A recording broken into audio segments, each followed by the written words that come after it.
Hi అండి. ఈరోజు రాఖీ పండగ కదా! అక్కలు, చెల్లెళ్ళు, అన్నయ్యలకి, తమ్ముళ్ళకి రాఖీలైతే కట్టేశారా అండి. నాకైతే ఆ అదృష్టం లేదనమాట. ఎందుకంటే నాకు బ్రదర్స్ ఎవరూ లేరు. సో, మా పాప, బాబు ఉన్నారు కాబట్టి మా పాప చేత బాబుకైతే కట్టించానండి. వీడియో అనేది లాస్ట్ వరకు చూడండి, చాలా బావుంటది. ఇంక ఈరోజు శనివారం, శ్రవణ నక్షత్రం, శ్రావణ మాసం కదండీ! ఇంక నిన్న అమ్మవారిని పెట్టి పూజ చేసుకున్నానని చెప్పని ఇంక ఈవేళ కూడా ఇక్కడే పూజ అయితే చేసేసుకున్నానండి. ఇలా పిండి ప్రమిదలైతే పెట్టుకొని చేసుకున్నాను. ఇంకా ఈరోజు పెరుగన్నం నైవేద్యం పెట్టి అమ్మవారిని కదపాలి కాబట్టి పెరుగన్నం నైవేద్యంగా అయితే పెట్టాననమాట. ఇంకా తర్వాత రాఖీ కట్టించడం కోసం ఈ విధంగా హారతి పళ్ళన్నైతే సిద్ధం చేశానండి.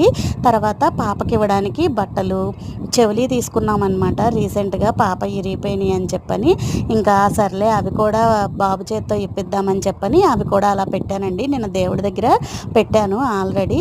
సో, మా పిల్లలైతే ఇలా రాఖీ కట్టుకున్నారండి. ఇంతకీ మీరు రాఖీ కట్టారా లేదా?